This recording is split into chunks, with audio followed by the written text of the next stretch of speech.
sprinting, psychologically speaking.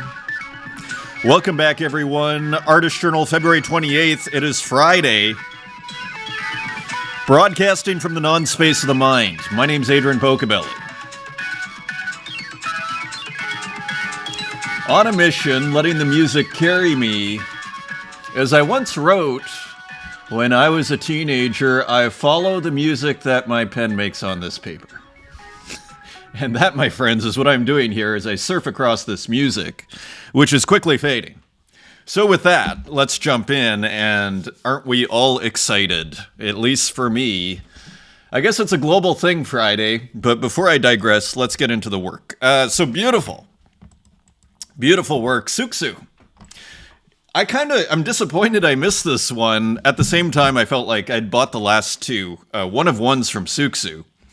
So I kind of thought maybe it's good to take a break too. It was a little bit more expensive, but with Tezos being so cheap, and with this being such a beautiful canvas, it's a nice, if you want a Suku in your collection, it was a nice addition. Hack, Josh Sobel, picked this up for 65 Tezos, which is only $49.27 today. So the deals continue here on Tezos. Estoy cerca. I wonder, this seems to be part of a space kind of, I'm close. Another poetic title.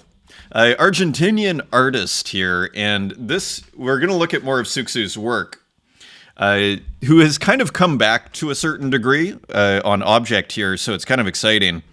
I think has kept going pretty steady, if I'm not mistaken, on Instagram, where they have a huge following, interestingly. And just, again, one of those artists, I mean, how do you categorize, I want to call it like Suku, like an internet artist, if we must categorize, we don't need to. But a bit of an internet artist, definitely has a very defined, almost, it's tempting to call illustrative style, but illustration you normally associate with outlines, don't you? And here we have anything but outlines, maybe on the little happy face there. Maybe a tiny outline there, a little smile, shall we say, and the little antennae here. But you see all the actual, the joy and all of the work and subtlety is actually what I'm trying to say in this work here. And the little, again, the charm of this smiling cloud looking over, the innocence to a certain degree, art that can appeal to an adult and to a child, interestingly, and quite beautiful in its color and just, again, its originality. Kind of an internet original is another way of putting this. And it's almost like, you see on the yellow, I don't know if you can see that, but it's almost like there's a slight noise filter over top. Interestingly, like you can see it, if you see the yellow, it's not solid, right? And is it just gradient? Because I almost see, and I'm not sure if you can see it, almost that rainbow hue of the noise, so to speak. Who knows? Perhaps another mystery for us to try and decipher here. And these little, what looks almost like a bubble, but maybe it's outer space.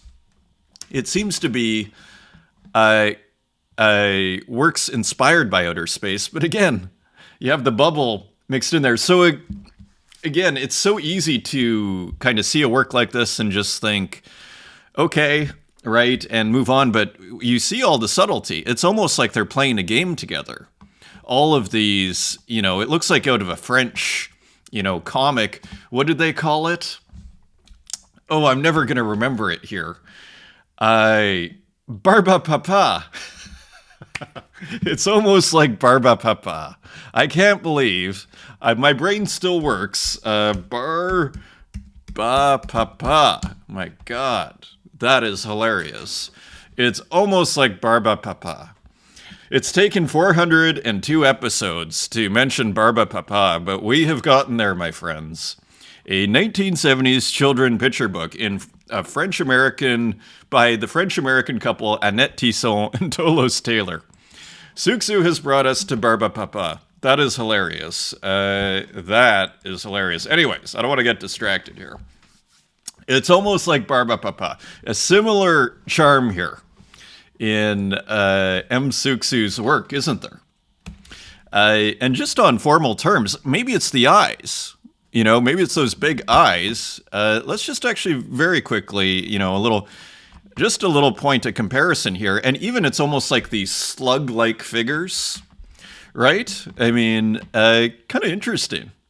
But the real difference being the outlines, right? So not so illustrative to a certain degree, even though I'd say it has a sensibility of an illustrator of what's going on here. So anyways, a similar charm, shall we say, by this wonderful, I believe, Argentinian illustrator, self-declared illustrator, and, quite an interesting market here. Like, this was an artist who I remember looking at, as I was I spent about how many months? I want to say 3 to 6 months. Let's call it 3 solid months where I'd wake up and whatever free time I had, I'd be trolling, going through Object and going through people's collections. It was literally about 3 months. But, of just like where that was the focus, where all of a sudden that was the discovery, so to speak. And this was one of the artists that you'd come across, and you'd notice like there's a pretty healthy market for Suksu's work. And this is kind of hilarious, little cigarette of some kind there. This and the style back in 2021, and this is one of those artists you'd see, and you'd see like a pretty healthy market for this artist, interestingly. And kind of, in a sense, sometimes they can be hard on the crypto sensibility as far as what it declares kind of like the canon of art. There is a flip side to that, though, which is and where does that come from? One could argue, if one's to kind of give some context to what I'm saying here, it's kind of like, I don't want to go too far, but continuing our French sort of thing, it's almost like nouveau riche to a certain degree. Here are all these, younger people, oftentimes, not always, makes a fortune in crypto, wants to buy art, and then all of a sudden starts deciding, okay, doesn't necessarily come from a historical perspective. And that can have negative, in terms of, credibility. There can be issues, that can be questions that can be raised. However, on the other hand, it does, it's sort of like artists like M. Suksu, I would argue, where actually the crypto world kind of gets it right, and they go, oh, here's someone who we can celebrate, who is not necessarily, and I don't know, maybe Suksu's in galleries all over internationally, for all I know. They have quite a large Instagram following. But it's one of those, I would argue, what looks like an example of, say, crypto going, hey, this is awesome. And we just like it because we like it, and, take your tradition and stuff it. And there's kind of a value to that too. So it's kind of like the naive, which I sometimes refer to myself as here, because I haven't read every digital art scholarship text. I hardly read any. They don't really interest me, ironically. I think maybe it depends on the book. You put it in front of me, maybe I'd be all over it. And you always have to be open-minded and want to educate yourself. But I like coming here without a whole bunch of preconceptions of what people have received, so-called authorities of what's supposed to be. I just come with my obsession with art my entire life, which is kind of fun. And so the naive kind of has two, like a positive and a negative quality. You can argue the naive, so to speak, which again, I categorize myself as to a large degree here. The negative side of being a naive is, well, they're not informed, right? The positive side is they can come with fresh ideas and none of the preconceptions of the so-called informed, right? So it's this interesting kind of double-edged sort of situation. So I would argue like an artist and the market really, you see here, for example, edition of 10, 40 Tezos. And this is, these were probably listed like back in 2022 when Tezos, 2 years ago, And this was sold, but when was, okay, so that was listed at 40 Tezos. Where was it here? At $130, right? And not uncommon for Suku's market here, right? Because that was when Tezos was like $3, which I actually remember, bought furiously, actually. So someone with a very rich market whose work I kind of delighted in. Here's a fresh voice. Here's another way of putting it, right? And it's important, just because you can't connect an artist to the tradition directly doesn't mean their work is irrelevant. It's just, I would argue the classic example is Henri Douanier, Henri the customs officer Rousseau, right? Who had these gorgeous paintings, the lion in the jungle, or these massive jungle paintings, Max Ernst Picasso, celebrated by the greats.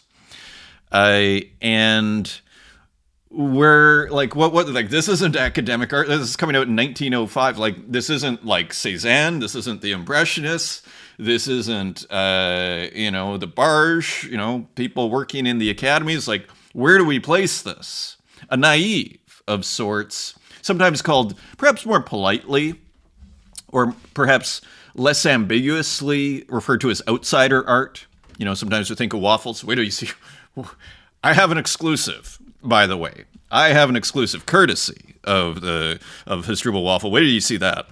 But all to say, I don't want to go too long on this, but just, and so I kind of, as we roughly attempt, for the sake of illustration, so to speak, to categorize, kind of an illustrator of sorts, somewhat on the folk, folk art is another way of kind of referring to it. And that is kind of, again, how I define art that is not kind of easily placed in the tradition. Usually gets put into folk art because it's kind of art we don't know what to do with. It's like, what was her name? Grandma Moses, just painting on her own and just making beautiful artwork, right? So, look at how much this one stands out, though. Because here, I picked up a couple of these. These are great, but this look comes off as kind of a grand canvas over here. So Josh Sobel getting a special one, especially when you see the prices that Suku's work was going for. To a certain degree, not an easy artist, in a sense a super easy artist, but to a certain degree, I'd say actually not as easy as it might look. So illustrator based in Argentina, once again, describing themselves as an illustrator, multi-chain, has works on Foundation, and Instagram. Yeah, so this is quite smart, frankly, because their Instagram is huge. Here it is, 20,000 followers, and the likes to back it up, I might add, 1,000, 1,400 likes. So another kind of, again, I tempting to call it an internet artist of sorts, one of these talents that I would argue seems to have organically built an audience online. And here you see it, very consistent general appeal, right? And they're, minting on object, which I think is a real feather in the cap of Tezos and Object. If an artist like this, with a pretty big following, could have a lot of different strategies as far as where to put their work, how to put their work, should it be physical, building a business, and they go, well, Tezos makes a lot of sense to me, as it does to myself, as it does to many of us, right? It's just a great market. It's a great place to sell your digital art. So, starting us off here, this wonderful canvas by M. Suku. Just awesome. Out of Argentina. Big thank you, Kiro. Kiro picked it up. Kiro picked up weapons. Ultima 4 homage here. And again, if you're ever trying to get to the original size, click on ordinals.com, and there it is. And then here, the browser, it's a little fuzzy because the browser is making it, but it's actually totally crisp, and there it is. So big thank you to Kiro, who also is on Gamma, is on Bitcoin here. So very fun here. It's interesting, because when you collect on Object, it separates everything, your collection, from what you've minted. Gamma would probably be well served. I assume they could do that. works that you've created, that you've minted should be separated, but here it all gets kind of lumped together. So you'll see, so here though, some of Kuro's AI artworks are starting to be mint. Pretty reasonable prices here, $31. And so here you see, and actually let's go to Ordinals. And let's go open image in new tab. And so here's the work. So playing with the JPEGization, the low res, so to speak, the JPEG artifacts in these abstracts here, quite beautiful abstracts from Kuro. So great to see you here, Kuro. Awesome. And thank you for the collect. And would you look at this? Guess who showed up? So I got a message, a delayed birthday present from Hasdrubal Waffle on Gamma. So the first work that we've seen here from Waffles on Bitcoin, interestingly, mentioned that the GIFs were hard for Waffles to make on Ordiscan, which is interesting. So I've never done a GIF on Ordiscan. Ordiscan, I don't think. But it did work on Gamma for those that are trying, or if you're having issues. So here, so isn't this interesting? And I think we're back to artists. So here we have this, again, this sci-fi synthesis is what I want to call it. Artists making their own tools. The Bitcoin low file size, for lack of a better term, compressionism, putting it on Bitcoin and then basically looking like it's kind of pixeled out here. This is a magnified version. But you see an interesting strategy here, I would argue, because it looks like it can be magnified. Because let me show you. This is the original size. When you go to Ordiscan and then you do right-click, let me bring this up. So this is 100%. And when you go, right-click, this is the original size of the work. So you see the strategy here, a similar strategy, right? Okay, so if we make it basically hard-edged, we can make it small, right? And then it can be magnified. And as you see here, magnifies perfectly, right? So massive thank you to Hasdrubal Waffle. Pretty exciting, pretty darn exciting. And it's a classic, here. And doesn't it just look like a custom tool made with DeepSeek or something? I mean, otherwise it's like, what software was this? Right? Hard to say. Who knows? But kind of is feeling that way. It's feeling a little different, isn't it? So just totally awesome. Another big day out here. And here's Martin Joe, also joining the party here hilariously, and this is also on Gamma. So the floodgates are open here, and there's some just awesome pixel art from Martin Joe. So a great time to mint, or to inscribe, as they say. Look at this. So earlier this morning, we were at 1 sat. I minted a bunch of stuff, or inscribed a bunch of stuff at 3 sats, because I was like, you never know when this thing's going to blow up. But it actually looks like we're already down to only 14,000 unconfirmed transactions. I may actually be able to get my other one that's lost way down here inscribed. I think we're going to, at the rate we're going, we're going to run out of transactions here again, which would be fabulous. Because, again, I have a work that's way down at the bottom of the mempool here. There's only 14,000 unconfirmed. So all to say, it's an awesome time to put your art on Bitcoin, and the price is down too.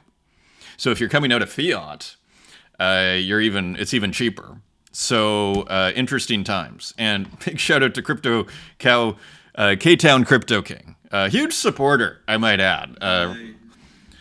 Put out this work here. So, talking about, you are appreciated. Thank you, my good friend. 22 Tezos cents, and thank you for sending me one. Zozo picking one up, or transferred to Zozo. Awesome, and there is Zozo's work there. Makes sense. Hilarious. Thank you. Let's look at the comments. Last show, thank you for the support. What was it? Poetic Decisions. I like that title. Ed Marola, thank you so much for the eyes on the show. We actually have a few more from Ed. He put out a 10-minute video. We're not going to be able to watch the whole thing. Edmarola, a very interesting show, a challenging show. Very interesting. Putting out some AMA, Ask Me Anything space. Very interesting. Denise Ibar, thank you so much for this amazing video. Okay, so this is, I have to remove this. This is just some spam here. Thank you for the comment. Goblin Town, hey AP, always meant to ask what the name of the intro song is. Never change it. Stuff of legend. Great episode, by the way. Now, Goblin Town is Austin Lawrence. Thank you for the comment. So, just so you know, and here you can listen to it. I'll show you. Actually, it is a NFT that, or digital object, as I like to prefer. That I picked up from Tradscape, a one of one. And it's called Midnight Sunburn. Here it is, Lil Loops. Sunburn last night. Yeah, when I saw this, a one of one, and what was so awesome, if you have purchased this NFT, you have my permission to use, remix, or adapt the track however you like, even commercially. Just list Tradscape as a contributor. So I put him in the description there, and yeah, I mean, there's a minute 35 version if you want to hear it. It was meant to be, and actually the outro music is Tradscape as well. Awesome artist. Do check them out. So that is on Object. Isn't that beautiful? Thank you, Lawrence, for the comment. Also, last episode, or sorry, the episode before, is this right? So we heard from Waffles, actually. This is quite interesting, who, of course, we started the show with. So I did want to highlight this. Mega congratulations on 400 episodes, and thanks as always for the excellent thoughts. Refining, re-territorializing retro tools into the bare necessities is a cool trajectory, in my opinion. This is quite interesting. Retro tools into the bare necessities, because this is the reality. For those that have actually tried to make, re-emulate like Deluxe Paint with, ChatGPT or whatever your AI tool is. First it'll do it like super simple, and it might just like be a pixel brush, and you can even say put all the features. It'll still just kind of start to piece it together. You have to kind of work on it. But it's interesting because all of a sudden you start to get not an identical tool. So even if it's as Waffles puts it here, rudimentary, you're still getting a variation. So all of a sudden you're getting something similar but different, which to me is incredibly exciting. It's like getting different paintbrushes, using the physical painting analogy that get different effects. And that kind of opens the floodgates, I would argue. So yielding some very fun results. So in other words, this is how we're just getting started here. Right? And yeah, not sure about fractionalized art coins, referring to Zora, I assume, but assume if there is some even smaller unit, it will appear at some point. As I said, the nice thing about Bitcoin is you put it on the SAT, and that is as far as you go. They can't make it any smaller. Anyways, thank you, Waffles, for commenting. Always fascinating. Also, online here, Ariel, great show. Congratulations on 401. Thank you, Ariel. Great to hear from you. And thank you for watching, long-time viewer here. Zozo went to see old Artist Journal episodes. Number 13 was the oldest I found. I wonder if that's the oldest video.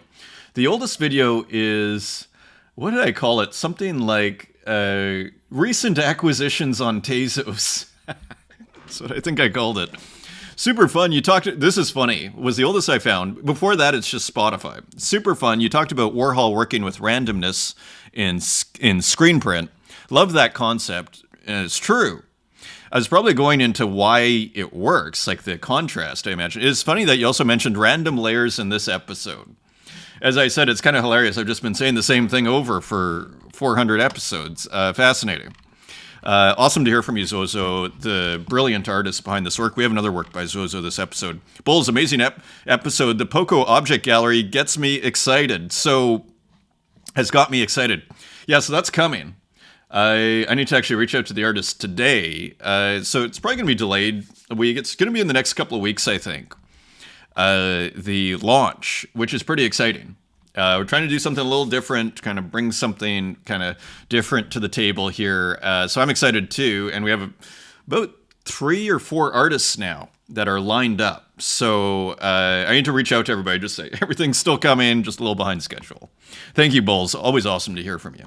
Diego GM, my friend, No Hygiene. Awesome to hear from this brilliant artist, No Hygiene. We have a few more works this episode. Wojak, great to hear from you, and awesome work there. Neural Divine, great to hear from you, and Phoebe. Regarding artist clankers, check out Tove Skigard. So I will do that, and I am following them now. Interesting. Thank you for the comment and the tip. Always feel free, if you see an artist you like that you think, I always go through the community. I always do a quick pass in the community, so that's where if you're looking to put work, try and do once a week max in terms of putting your work to not crowd everybody out, but that's where you go. Which is on my X profile homepage. You can just click on the community and post, and you just do a regular post, but it'll go directly to the community when you're on that page. Deggy D. So Deggy D with a new article, The Silent Rise of Non-fungible Modernism. Interesting title. Cool title. So the space has struggled to define what NFT art is about and what falls under crypto art. It's an interesting term here, crypto art. I've written an article to help clarify this. Feel free to share it and let me know your opinion. So here it is. And so Deggy D putting out another big article. And I have to say the comparisons were super interesting. Let's put it this way. Like I thought, especially here, comparing, say, Gauguin and Van Gogh, you know, when you just kind of take a step back and look on the, like, nice comparisons here, like you see, like a lot of the things that are working, I would argue, in these painters is, I think what Deggy D is pointing out is also working in these artists too. Sometimes what I refer to as the painterliness, the textures, right? Again, the painterliness, almost like the random, using chance a little bit. So all to say, another very interesting article. Check out Deggy D's article here. And I want to, as you see here, I mean, so it's pretty extended, so I can't read it here. This is interesting too. This is an interesting artist. So kind of concept art and comparing it to the Sense Project.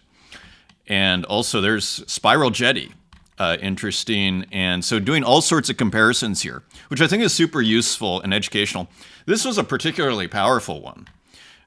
We have de Kooning, Woman 5, famous work, and you see the visual similarity here with Waffles, interestingly, with those new artist tools.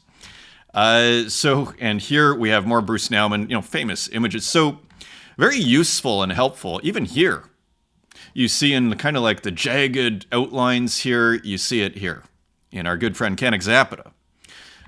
So very nice article. I thought I'd just highlight a bit. The art world cannot pretend forever.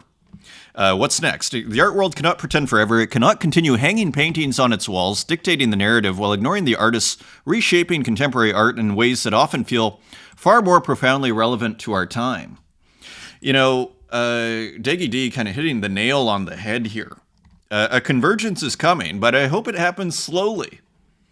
Indeed, it's quite funny. We've mentioned this in the past, like there's no rush because once, you know, be careful what you wish for in terms of wanting this thing to blow up, because if it does, you know, the golden age that it feels like we're in here could pass, right? And so it's a real raw, kind of exciting time here, as actually Deggy points out. Right now, this movement belongs to those who are here for passion, curiosity, and exploration. There is a rawness, an unfiltered energy, the kind that only happens in the early days of something big. So Deggy D throwing down the gauntlet here.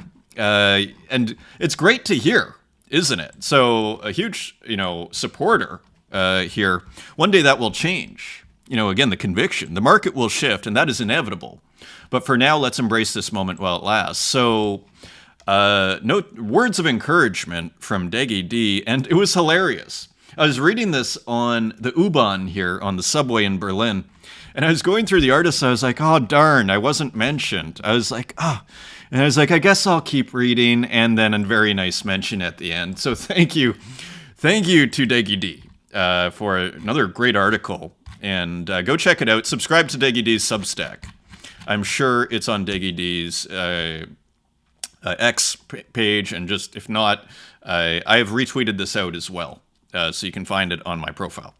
So just awesome to see that. And here's John Bezold, artist, makes a lot of, I think, AI. Remember all the Apple Watch, for example, paintings? Those were awesome.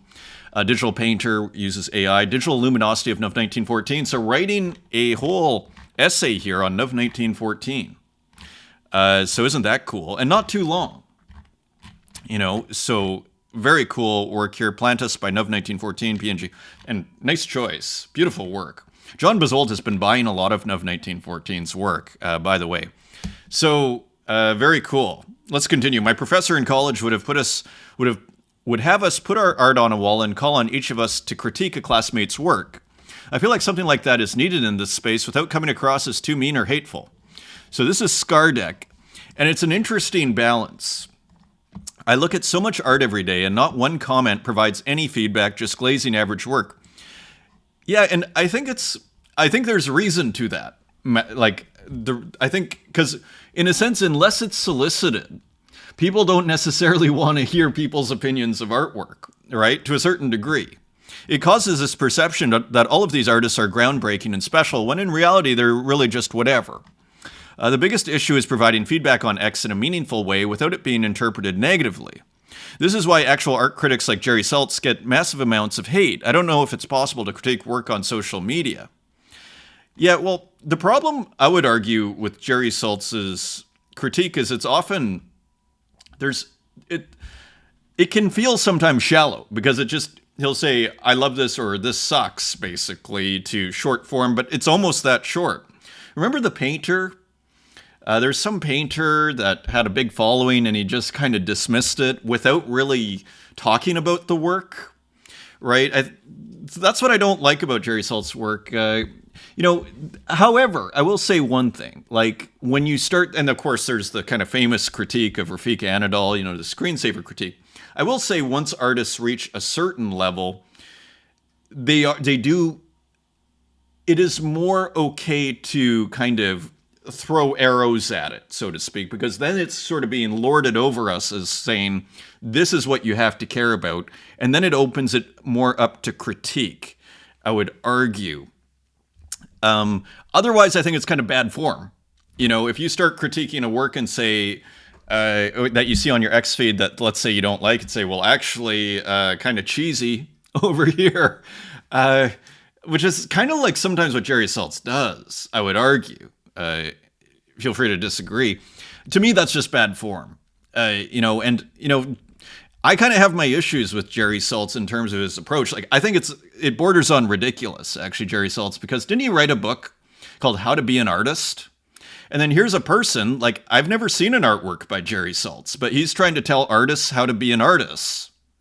And that is the big difference. Like, I don't consider myself at all an art critic, and what I focus on is really the mindset, context. What is it? How was this made? What is the approach? How do we place this? Like, I take an artist's perspective as someone that's made art, and you can look at all my work, right? And then you can go, okay, here's Pocobelli's opinions over here. Here's his artwork. Okay, I can at least get a sense of where this is all coming from. Jerry Saltz, writing his tweets like artists, blah, blah, blah, as someone I've never seen a work of art by Jerry Saltz. And that's my issue. The hubris to go out and say, and write a book called How to Be an Artist by someone that's not an artist, but an art critic, is like the peak of absurdity to me. Like, it's totally absurd. And how can you not have the self-reflection? Maybe it's meant to troll. Because that's the only thing, because otherwise I just go like, who would have like the hubris to go out and write a book like that when they've never done it? But I'm not sure there is that like self-reflection or trolling going on. So anyways, thank you for the nice comment. Yeah, that is, I'm looking at really, I take it for a more technical and thematic kind of opening up. And really, it's sort of like, I don't talk about things that I don't like. Or that don't, let's put it this way, I'd be even more diplomatic about it, that don't resonate with me. Because that's kind of all it is. Because as an artist, I'm much less harder on artists because I understand how hard it is actually to do something poetic and sophisticated and complex and efficient and easy to consume and accessible and avant-garde. That all sounds easy in theory. It's incredibly hard. So if I see an artist that is, maybe not, succeeding 100%, I still can see, I can still be generous with that artist and say, okay, I can see where that person's coming from. I don't need to stomp all over that, right? So I think that's also a difference. Again, a non-artist coming out and saying, this sucks, or like with what, I'm kind of back to credibility. And sure, Jerry Saltz has, from a social proof point of view, enormous credibility. Was it art critic for, what is it, the New Yorker, is it? Senior art critic, New York Magazine, right? But with what credibility? I'm kind of back to that whole thing, and it's kind of like, so I'm not saying people that haven't made art can't have opinions, but I'm just saying, like, if you're, it's like a non-plumber. It's like me trying to tell a plumber and review how good a plumber is, right? Like, with what credibility would I be able to do that, right? That's kind of my point. And art's really not that different, I would argue. Let's continue. Thank you for the interesting comment. And nice comment. Professor, a.k.a. Darko Pavic. Do you still like NFTs? I thought kind of an interesting poll. I mean, only 18 votes, but maybe a biased crowd. But, that's pretty good, interestingly. The Christie's auction, I think, is underway. Because I mentioned this. I was like, is the auction? It started February 20th. I think it ends the March 5th. So it'll end in... Is that 5-6 days? So I think that's what's going on here. Some bids have started to come in. This is the Harold Cohen work. I think I brought it up. And it's interesting. It sounds like it's based on a sketch and then using this kind of, what is it? What is the name of the, Aaron? An early AI program that reinterpreted his sketches.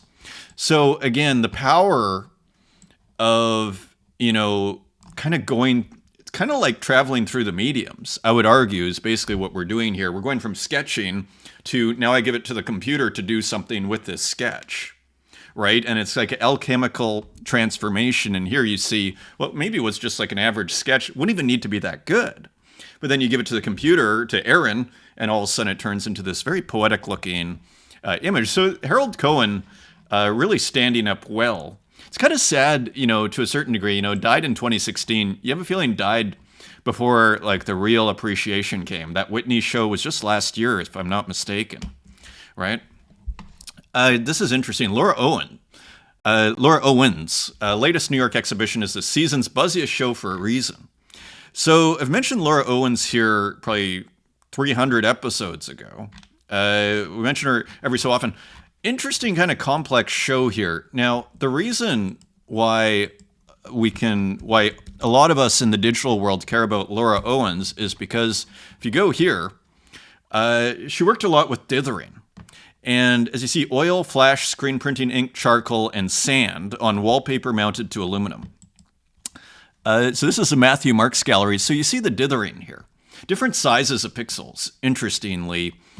And I believe, if I'm not mistaken, the dithering is often screen printed here. And you even see different colors put in.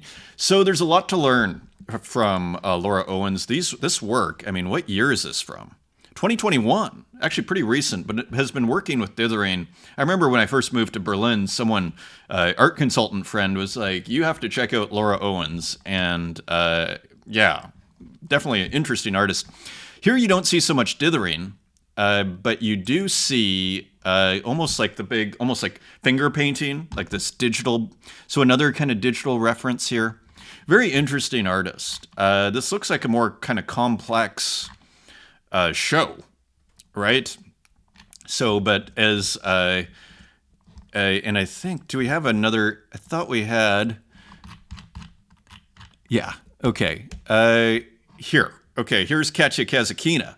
When in Chelsea, Laura Owens knocks it out of the park. So here, Katya Kazakina, the art detective, here with, I guess this is other work, but you see at the beginning there was Laura Owens' kind of an installation view and here's up close. And what you'll see is, again, traveling through the mediums, what you'll see is paint. If we can get, you'll see paint here. You got the texture, but again, and you see even a little bit of, isn't that interesting? It's almost like you have to go up close to this to really understand this show. Because when you see this changes everything. Actually, this leaf over here with all of the kind of different kind of printing techniques. So a reflection on the medium to a large degree. Here it is. This is the work I was looking for earlier. There's Laura Owens in her studio in Los Angeles. And again, you see the dithering here. So very cool artist. This is from way back in 2017, this article. The Radical Paintings of Laura Owens. Really, so big show. Here's another. This is from 2016, San Francisco. So I need to speed up a bit. Already 40 minutes past. How has this happened again? But you see here. So super interesting artists exploring dithering. So interesting for us out here as we work with our kind of pixel art based work on Bitcoin or wherever we are. So super interesting. Again, traveling through the mediums, right? Taking a digital thing and then, okay, I'm going to screen print it. Maybe I'll do some graphite. I think there's graphite versions of the dithering.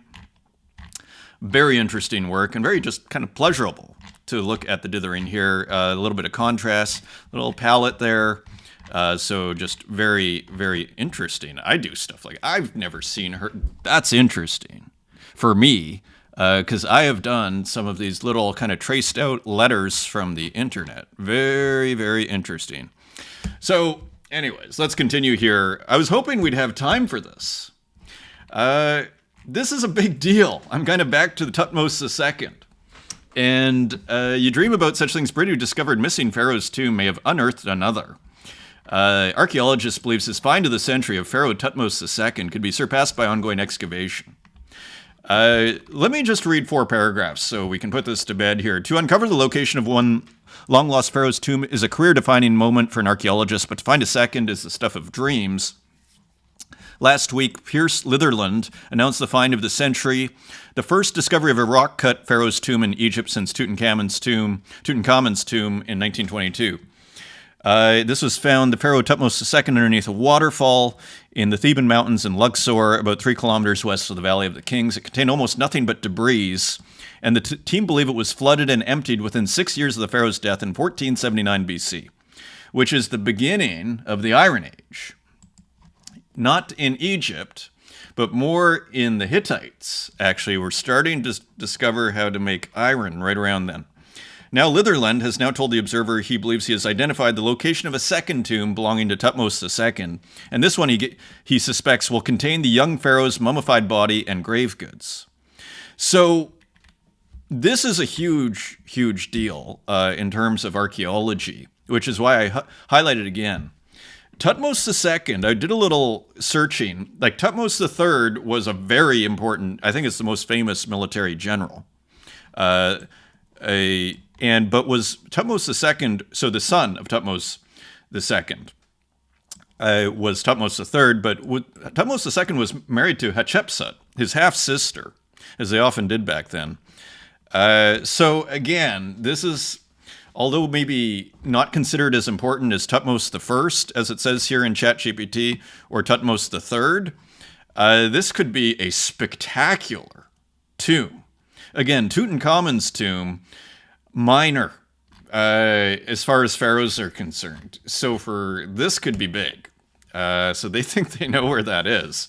That is crazy. Let's continue. Justin Zero. So the on-chain Tezos. 20 artists of the Zero Contract Artist Studio have minted their abundance artwork. So how cool is that? Really incredible diversity of fully on-chain art, all under 20 kilobyte file size. So what's sometimes called compressionism out here in blockchain land continues to have like currency here on Tezos, on Bitcoin, all very interesting. Here's the show. And so a couple of these were listed. I picked up this Kappan work over here, also known as fragments. Just gorgeous. We're going to take a closer look.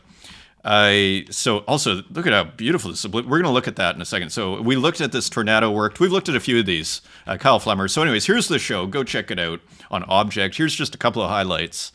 Just awesome. Just awesome. Love the gray background, the color, the composition. Cap'n is a natural. This edition of 42 for only $240, I couldn't resist. And this was gorgeous too here. This is Oblivion Fields with a gorgeous, gorgeous, gorgeous, gorgeous on-chain artwork here. So Oblivion Fields, great work, not listed yet. Most of them aren't listed. Cap'n may have listed it by accident a little early. Not sure. Anyways, happy to pick one of those up. Let me know if you need me to send it back, but I'm excited to have it. Edmarola and Salvadox. So this is 10 minutes, so we cannot watch the whole thing.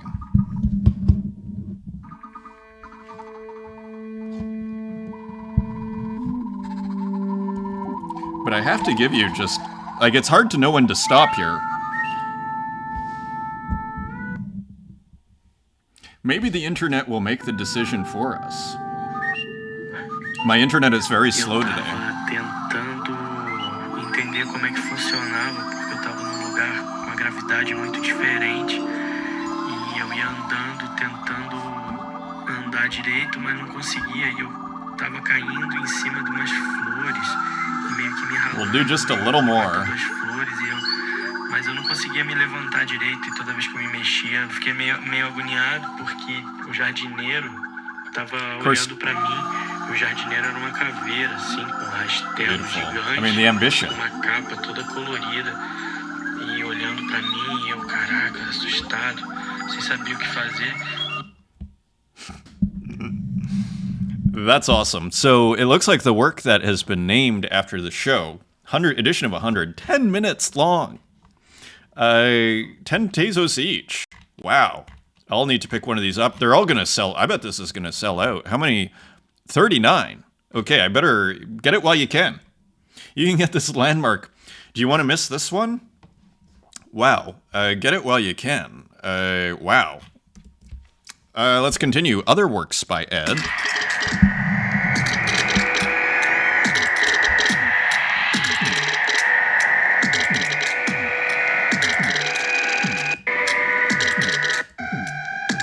So just seem ready for the institutions here. And I mean the art institutions.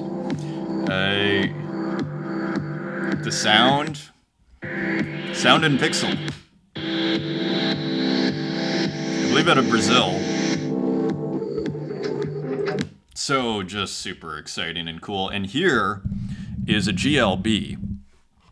As I gently... so here is a GLB, so you can zoom in. So a really cutting-edge show here from Edmarola. The excitement continues here on a daily basis, doesn't it? Let's continue. Canik Zapata with some more works here, some more fabulous works, as we were seeing in Daggy D's article there. More fabulousness from Canik Zapata. Again, playing with this Diary of Collectors, I think. This one also gorgeous.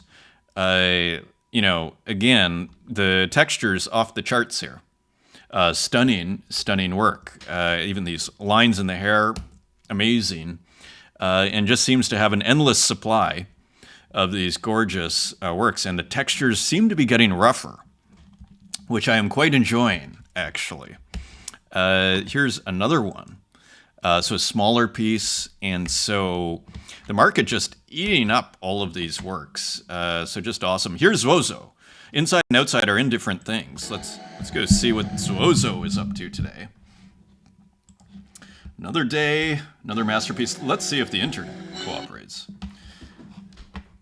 Let us see. I'm going to put it back to the start, and we'll see.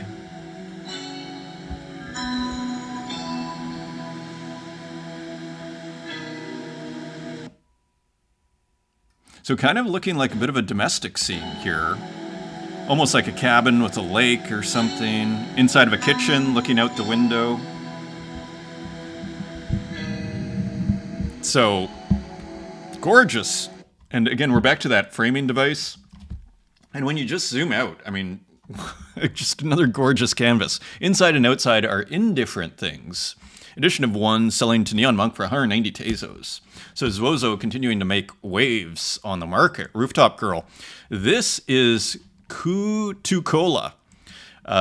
So again, very interesting artist here on the blockchain, using different tools. Waffles put out a tweet really liking Kutukola's work. Interesting artist you see here in the reflection in the window. Interesting history. If you go back to Kutukola's work, interesting artist. It's been around for a while on Tezos. Here's Kwampa, continuing the new work. Untitled drawing MS Paint. So continuing this new direction, which is super fascinating. Wow. Look at how cool that looks. So again, probably just put in there with a template. Very interesting to see that on the wall, isn't it? Guru Hyena with a cool work. Almost looks like a glitch ROM. Almost looks like Pesky or ASCII. Hard to say. Nice combination of kind of pixelation and text. AI mixed ASCII converter. Wow, so AI is in there too. Wow. Edition of 1, and this sold for 33 Tezos. Nice sale. Here's a beautiful one by François Gamma. As you can see. Gorgeous, gorgeous work. Could have started the show with this, with so many of these works, right? The thought crossed my mind on this one. So beautiful. Here's another one. This one both on Instagram. Beautiful by Element Lee, almost like stamps. I love it. And leaving these other areas empty, even doing the phone, and then having what looks like a stamp there of a mountain. Beautiful. The left blankness of social media. Maybe it's actually more like a Pinterest type thing. Here is Greg Nick Shumika, Project of a Pet of a Lonely Person. Here. So again, working with what looks like Excel, spreadsheet, and adding, getting more complex actually in the gradients here, adding some direction to the gradients and even adding a title. Pet of a Lonely Person, and this beautiful plant, edition of 5 and 3 gone. So almost sold out. Here is Nov 1914, picked up by Dagi D, Moneda Flores Volcadas. And as you see here, kind of another looking like a still life with, again, the gradients in it, a minimal color scheme, kind of desaturated color scheme, but there is a little bit of blue in there. And then the 3D that Nov 1914's been working on, beautiful, and selling for only 17 Tezos. Souls, picked up by Neon Monk for 15 Tezos. Interesting piece here. Another original, very original artist. Kind of has a similar vibe to M. Suksu. A New Day, edition of 1, and very cool. Very nice piece here by Rinnyfish, Mantra of the Insect Path.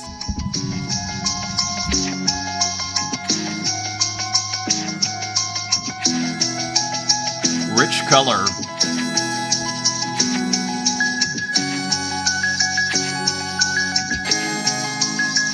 Awesome music. Kind of inspiring. The music. Mantra of the Insect Path, that is now 88 Tezos, so 1 of 1, and still available at auction. Gozo, Uncertain Gaze, The Fire in Between. So there's a big Gozo show coming on Verse. I think Arty Gallery and Verse. So as you see here, continues just as Dagi D is saying. Again, like, this is like a daily museum visit. Like, the amount of interesting, compelling artwork that, looks like it could go easily like this as well in a museum is quite something. To Dagi D's point, now here, beautiful work by Skamra. Look at these textures. Person of Interest, great title too. Kind of almost like a hacker at a computer or something. Edition of 20 for 250. Let's keep going. Perfect Loop as we zero in on the 1 hour mark here. So Perfect Loop with a very cool work here. Great audio. The excitement. Just another day at the office out here. Just awesome. 2 minutes on that one. Here's Sabato Cybertwuck, number 02. And hitting Easter Island, one of the statues from Easter Island, and blowing up. Really cool. I love the theme. This was interesting. Work in progress, but then my computer broke. So also, it looks like a photo of the screen before it disappeared. Interesting And this was burned by Feels. I don't think this is supposed to be this way, but I thought it. I showed Sabato's kind of error situation. I was like, oh, let's show Feels, but I'm sure there's a newer version of this. I assume. Awesome artist, but yeah, it was burned. Maybe it's supposed to be this way. Could be. Anyways, rad artist. So let's see what happens there. eBoy Arts control coin on Arzora. So new work from eBoy. This is listed on Instagram, or put on Instagram. Gogo Light, a stellar gem. So continuing the kind of astronomy, outer space theme here, and the pixel art. Very fun series, kind of multicolored. You still got the purple shining through, edition of 10. And the offers are coming in strong, actually. Cap'n, who of course I follow, Colonel Panic, just a very cool pixel art work here on X. And here is Santiago, also known as Time. Send nudes, and just a very cool, let's see if this loads. Yeah, cool, massive, abstract, kind of pixel art abstract, almost. Pixel art, it is pixel art. Edition of 25 for 3 Tezos. Very cool. Gaspard de la Guerre posted in the community here. And here, another abstract here. So interesting combination. What looks like 3D and 2D elements from Gaspard de la Guerre. Uyo66, awesome illustrator. Huge on Instagram here. Look at that, 51,000. Another one of these internet arts. Look at that, 736, 1,300, 1,100. Showing the process here of how they make their work. Just awesome. It's kind of the beautiful thing about digital is you can put these videos together pretty easily. And then does it faster and fills everything in. Anyway, and that is how Anuyo 66 is created. Let's continue. Rick Crane, Settlement 03, artist who does pretty well. Has kind of a, 30 Tezos each. Has a pretty strong collector's base for a long time. Kind of old school illustrator, you might say, on Tezos. Really strong collector base. Here's Ex Mortal with a cool work here on Object. Just another kind of glitched out analog video glitch landscape. Looks like it's sold out at 10 Tezos. No hygiene. With another wild work here. Not sure what's on fire there. These little triangles on fire. An angel in a landscape. Edition of 1 for 75 Tezos, still available. Here's another one for 50 Tezos. And again, just always breaking what feels like, these inner rules that we have of what you can do in an artwork. Very interesting. Ernesto Ash with an AI abstract digital painting here. Nice color scheme here. From Ernesto, so cool work there. Edition of 1 for 100 Tezos, still available. Here is Uxine. Interestingly, now, I hope we have time for this. This is the original, I think. And then traveling through the mediums here, interestingly, turns it into a one-color screen print with this kind of rasterization on it. Very interesting. Here's Axstone with some beautiful prints. Let me just show you. So beautiful, what look like printed out prints. Love the video game thing. Looking great. Looks like they'd look great on the wall, don't they? So coming out beautifully, professionally printed there. And yeah, so Axstone with some cool prints. It's Not Gallery posting Exene Karos. Almost has a bit of a Magritte vibe. This one, very unusual painting. Really good at highlighting the new generation of artists. It's Not Gallery. This was interesting. The Village Disco books, and one of my favorite books about books. Not sure if this is, they kind of look like paintings of books. I guess it's by the Village Disco. Pretty cool artworks here of books. So cool theme there. As we hit the 1 minute to go. Bondozo Bandito, this is a very cool work here. Nice and simple.